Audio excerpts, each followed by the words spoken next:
morning, ma'am. I am Hannah May B. Nguyen, second-year student from Davao Doctors College. So today, I'm going to redemonstrate parenteral medication. So first is intradermal injection. The purpose of this procedure is to identify allergens to which the client may be hypersensitive or skin test, and also to diagnose individuals which develop specific pathogens such as tubercle bacillus, and the sites of injection for this are inner surface of the forearm, upper chest, and upper back. Second is subcutaneous injection. So the purpose of this procedure is to deliver medication more rapidly to the bloodstream than the oral administration, and to prevent slower and sustained drug administration than intramuscular injection, and to prevent destruction of the drugs by the action of digestive secretion, and to minimize tissue trauma and to avoid the risk of hitting large blood vessels and nerves. So the sites of injection for this are lateral aspect of the upper arm, anterior thigh, lower abdomen, and upper back in the scapular area. So third is intramuscular injection. So the purpose of this procedure is to allow less painful administration of irritating drugs, and to allow more rapid absorption of the drug compared to the subcutaneous injection. And then the four injection sites for this are deltoid, vastus lateralis, rectus femoris, dorsogluteal, and ventrogluteal. So in preparation, let us check the doctor's order. So this is to verify the doctor's order. The next is check the medication administration recorded. So let us check if the mark is the same with the doctor's order.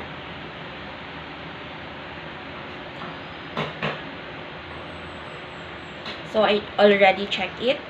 The medication is the same. And the next is check the label on the medication carefully against the E-mark to make sure that the correct medication is being prepared. So next is follow the 3 check for administering medication. Read the label on the medication when it is taken from the medication cart. Second is before withdrawing the medication. And then third is after withdrawing the medication. So next is let us organize the equipment. This is to save time and effort and to minimize the confusion. So this is the materials needed for our parenteral medication. This is our hypodermic tray lined with a sterile towel, our syringe, our vial, our clean gloves, our medication administration recorded, the doctor's order, medication tray, waste receptacle, dry cotton balls soaked in a 70% alcohol, and then our sharp container for our syringe that are being used. So next is hand washing. This is to deter the spread of microorganisms.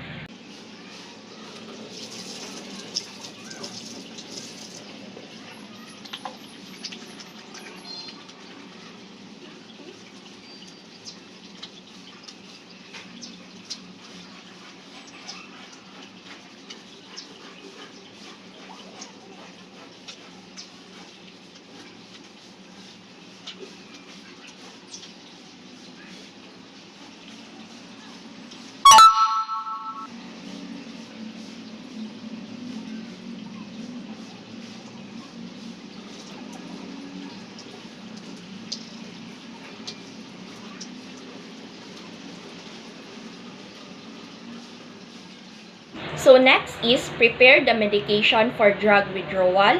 So this is our vial, and then read the label of the vial and compare it with the doctor's order. So this is to ensure the correctness of the medicine.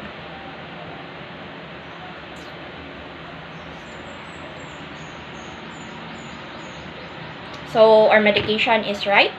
And then let us check our vial for any discoloration or cloudiness. and also the expiration. So our vial is clear.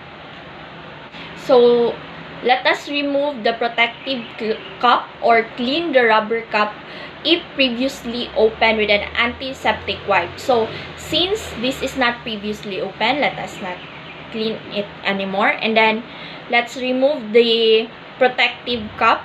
This is to expose the rubber part to gain entrance into the vial. So let us open it. Then let us please. So first is, let us prepare our medication for our intradermal injection. So I have here my tuberculin syringe, my aspirating needle, and our vial for our skin test. So let us withdraw the medication and attaches a filter needle as agency practice dictates to draw up premixed liquid medication from multi-dose vial. So we're using aspirating needle because the needle is much more larger and easier to withdraw the solution from our vial. So let us get it first and exchange it with our aspirating needle. So let us make sure that it is properly closed, like that. Next is, let us remove the cap from the needle, then draw up into the syringe the amount of air equal to the volume of the medication to be withdrawn. So this is because the air will allow the medication to be drawn out easily. So let us remove the cup as inject aspirate air equal to the amount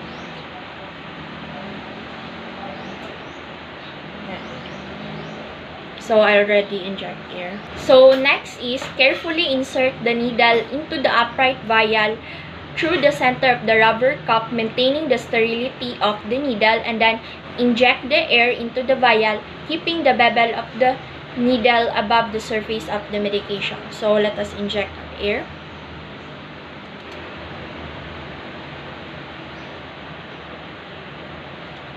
Next is, let us withdraw the prescribed amount of medication using either of the two following methods: holds the vial down or invert the vial. So I'm going to invert the vial.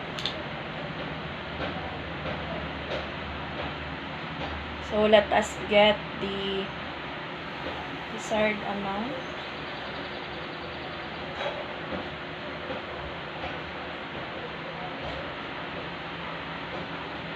So let us tap the syringe barrel to dislodge any air bubble present, because tapping motion will cause air bubbles to rise up to the top of the syringe.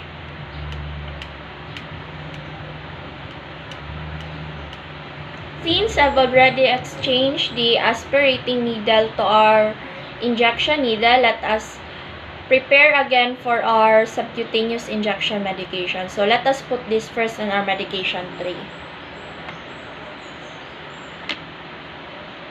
For our subcutaneous injection, let us prepare again for the medication. So let's check it first again in the MAR and our doctor's order if the medication is the same. And okay, it's the same.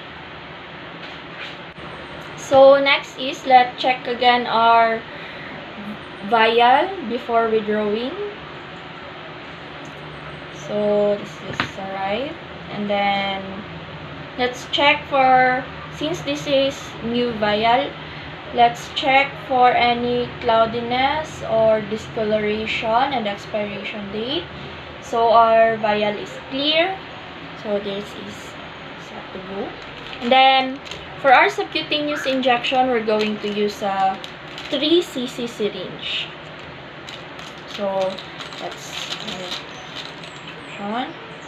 then let's remove the cup and place it in our hypodermic tray, and then let's inject air equal to the amount that we're going to get.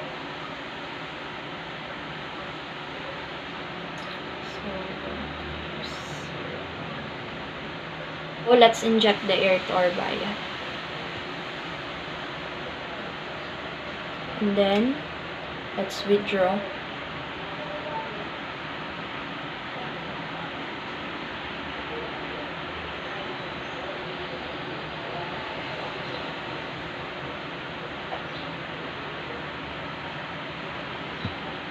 So let us tap our syringe so the bubbles will get into the top of our syringe, and let us uncap it.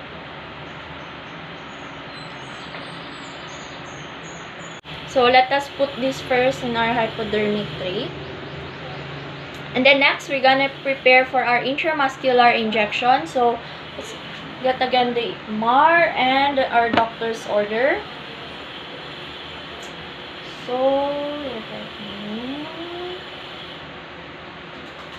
okay, so let us get our medication.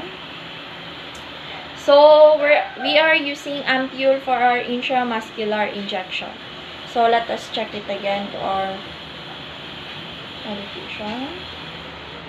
So, the medication is right, the doctor's order. Let us prepare the medication ampule for drug withdrawal. So, flex the upper stem of the ampule several times with our fingernail. So, this is because the drug tends to be trapped in the stem, and we need to tap it several times. And then next is uses an ampule opener, or place a piece of sterile gauze or alcohol wipe between your thumb and the ampule neck or around the ampule neck, and break off the top by bending it toward you to ensure that the ampule is broken away from yourself and away from others. So this is to protect ourselves and others as well in front of us. So get our gauze, then let's wipe it first.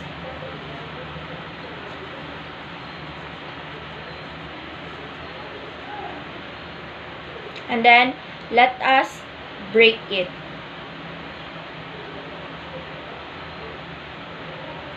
So, let us dispose the top of our ampule in the sharps container.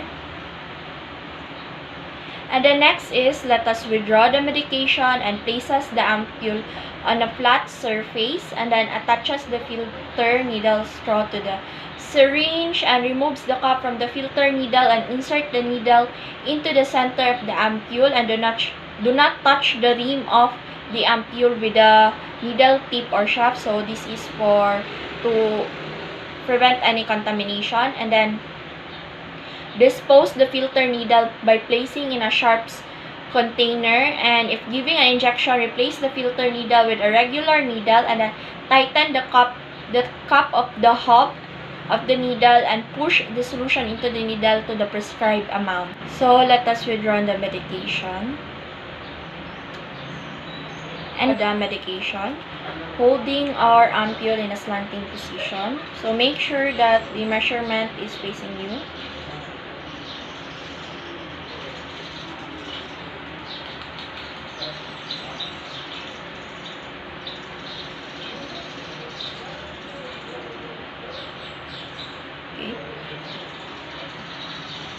So, let us replace our aspirating needle to our injecting needle. So, let's make sure that the hub is tightened.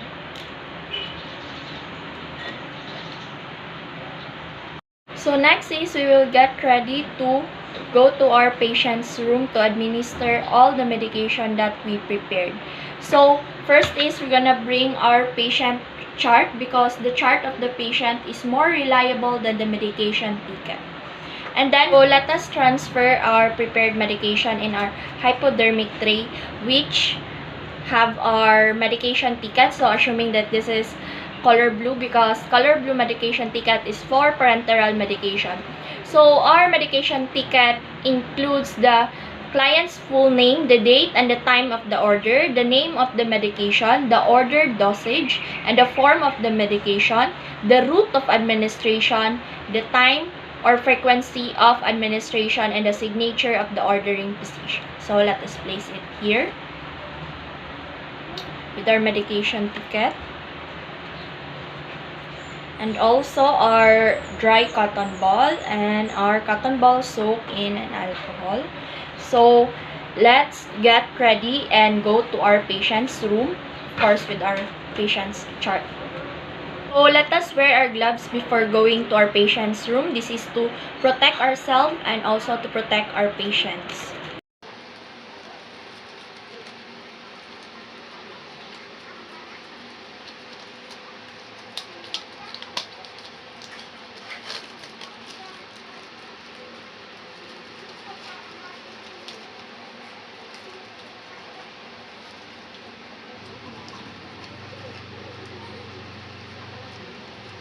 So, I'm having problem.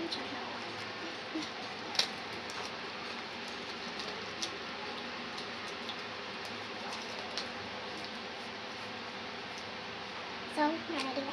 So, good morning, ma'am. I am Hannah, your nurse for this day. So, ma'am, unsa ganing pangalan, ma'am?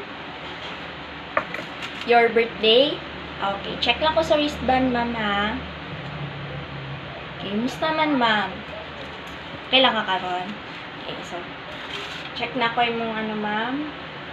Alexa Valero. So, put this hypodermic tray on the bedside table. So, assuming this is our bedside table and our client is beside us. So, ma'am, kasabot makag-Bisaya, ma'am, no? Okay. So, nag-order man gud og antibiotic si Doc, ma'am. So, kailangan ta mag-skin testing sa imuha karon. So, next is explain to the client that the medication will produce a small wheal, sometimes called a bleb. A wheal is a small raised area like a blister, and the client will feel a slight prick as the needle enters the skin. So, this is to let the patient know what you are doing to her and also what will happen to her. And then next is provide for client's privacy. So, I'll already close the door of the patient. Next is let us select and cleanse the site. So, I would be administering in the patient's forearm. So, ma'am, check lang ko sa imong forearm, ma'am, ha, kay dire ako mag-inject dapit. And then, let us check for any inflammation or any tenderness or swollen. So, our patient's forearm is not tender or there's no any inflammation or lesions. So, let us cleanse the site with cotton ball soaked in an alcohol. So, in a circular motion,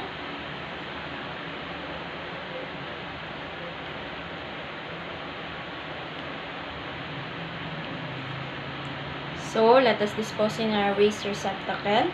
And then, while waiting for it to dry, let us get the medication or the syringe for our clients for intradermal injection. So, let us check again the medication ticket with our patient's chart.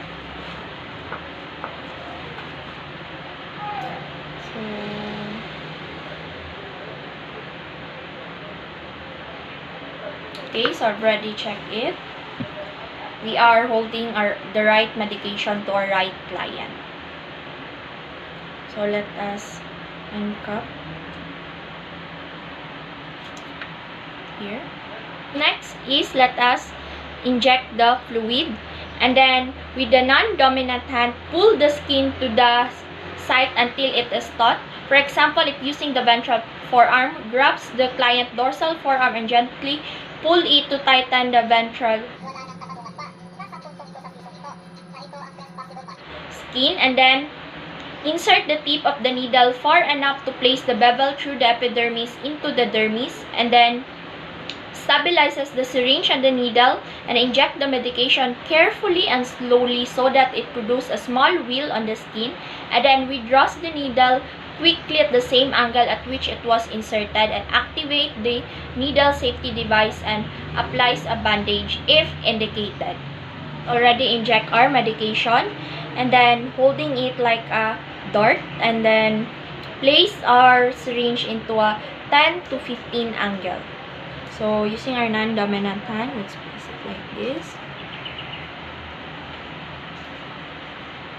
Then, let's hold the hub and inject.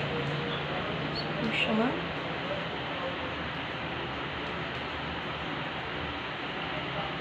that, and then let's withdraw it. Let's apply dry cotton ball, and then let's dispose it in our sharp container. So do not massage the area. After that, let's remove our gloves and dispose it in our waste receptacle, and then performs hand hygiene, and then circles the injection site with ink to observe for redness or induration. Let's encircle the wheel that we've created. Sulat mo, mama. And then next is document all the relevant information, record the testing material given, the time, the dosage, and the route, and then evaluates the condition of the site within 30 minutes depending on the test, and then measures the area for redness and induration of millimeters at the largest diameter, and document findings. So document if the client had a positive or negative skin result, and then follow agency protocol and labeling of allergies.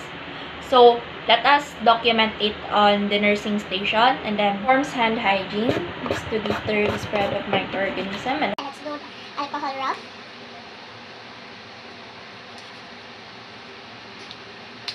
tell our patient that we are done already. So ma'am, human ako mag-skin test sa imuha, and then mubalik ko dire after 30 minutes. Tanawon ako if positive or negative ba ka sa skin test na atong gihimo ganina. So for our subcutaneous injection, hi ma'am, good morning. Ako day si Hana, imong nurse for this day. So ma'am, unsa imong pangalan ma'am? Okay, birthday. Okay, tanaw ko sa wristband, ma'am, ha? Check lang sa ko sa imong chart, ma'am. Gusto naman ka, ma'am. Kailan ka karon? So, Andi Lipa, ma'am, no? Okay. Okay. So, nag-order si Doc sa imong karon og regular insulin, ma'am, 10 units. So, mag-inject ko karon subcutaneously diriya sa imuhang kilid sa imong forearm, ma'am. So, mag-inject lang ko dira kilid sa imong upper arm, ma'am. Yes.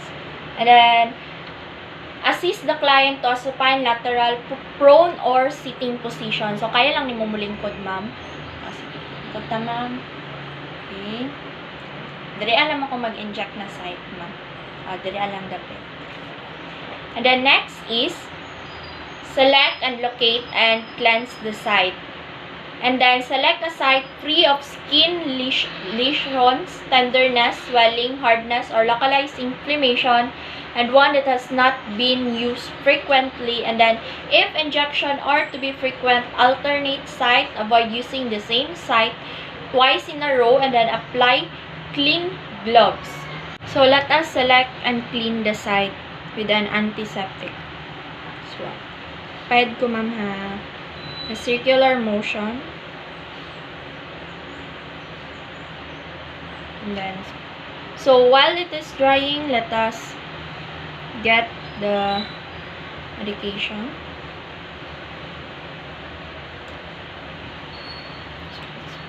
Here. And then,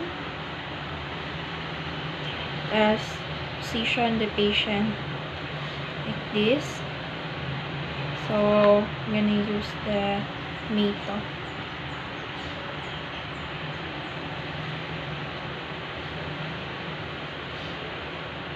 So in a 45 angle, let us position the syringe. Inject ko, ma'am. Then let us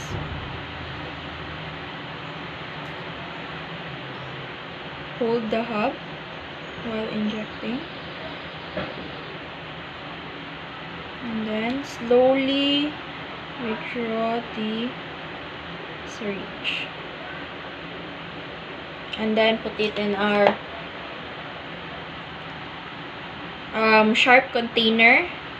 Then So after that, let us dispose all the supplies appropriately into our waste receptacle or the sharp container, and then assist the patient to comfortable position, and then flip down the medication ticket if not using MR. So Miss Andy is already done. And then do aftercare, remove gloves, dispose used items in appropriate waste receptacle, and then assess the effectiveness of the medication, the time it is expected to act, and then document all the relevant information. So we're going to document it at the nurse's station.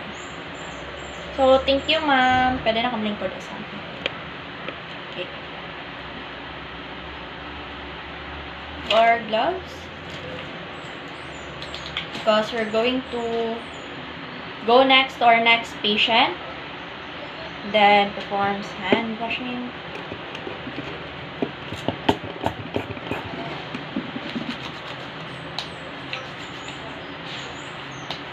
So for our intramuscular injection, first let us provide for client's privacy. So I already closed the door of the patient's room, and then let us prepare the client, and prior to performing the procedure, introduce herself and verifies the client identity using agency protocol. So this is to make sure that we are giving the right medication to our right patient. So good morning, sir. I am Hannah, your nurse for this day. So can I ask for your name, sir? Okay, kasabot kag Bisaya, sir. Yung birthday, sir. Okay. Alam ko sa wristband, sir, ha? Thank you. Check nga to imahang chart.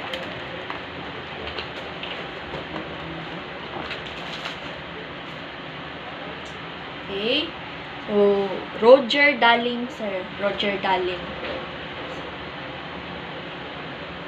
Please assist the client to a supine, lateral, prone, or sitting position depending on the chosen side. So, we're going to inject our medication in our intramuscular, so here in our deltoid part, and then obtain assistance in holding an uncooperative client. So, sir, makalingkod ka, sir.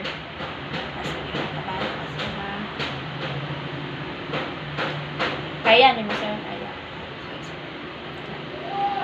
So, sir, ang gi-order ni Doc sa imo is sulbactam. So, inject na ko ni sa dapit sa imo shoulders, may deltoid area.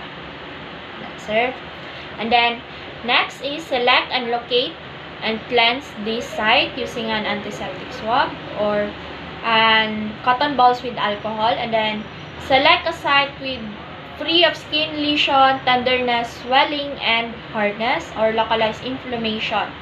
So, itaas lang ko sa imong t-shirt, sir, ha, gamay. Dire lang po ito. Just check. So, I don't observe any inflammation or any swelling in the deltoid part of our client or his arm. And the next is, if injections are too frequent, alternate site. Avoid using the same twice in a row, and then locate the exact site for injection. Apply clean gloves, and then clean the site with an antiseptic swab using a circular motion. Let us cleanse the site. So to make sure that we are injecting the cleansed site, let us put our 3 fingers from the acromion to make sure that we are injecting on the cleansed side, on the correct side. So this is where we're going to inject. Then using antiseptic swab, circular motion.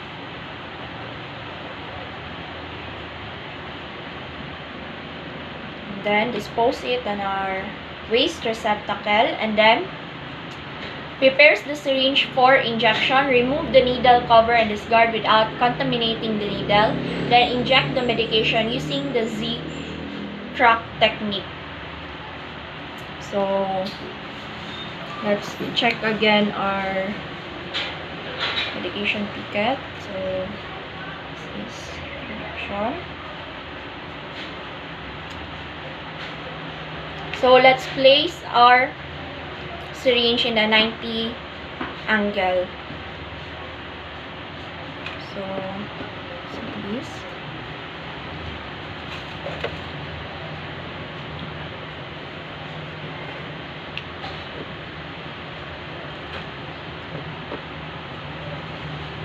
So let's pinch a little, and then let's inject slowly.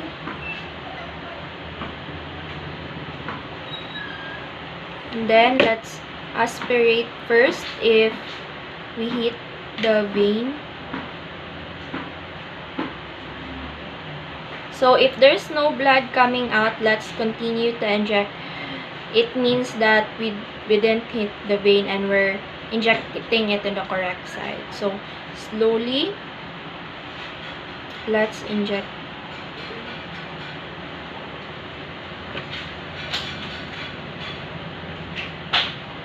And then remove it slowly. So after that, let us put the dry cotton ball, and then let us dispose this in our sharp container.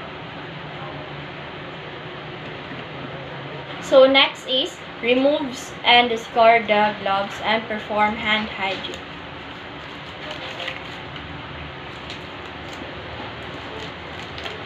So let us put this in our waste receptacle and perform hand hygiene or alcohol rub.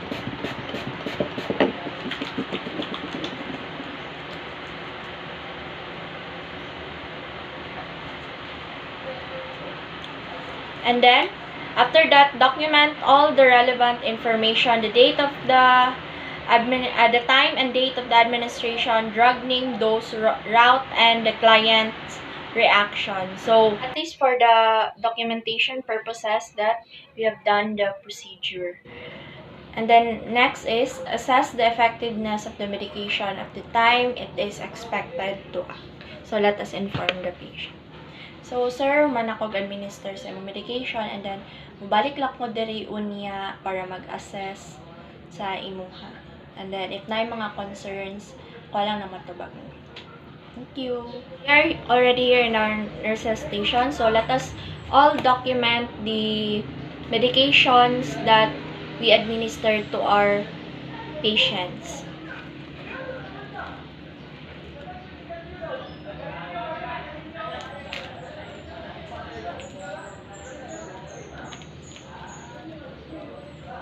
And then let's sign it.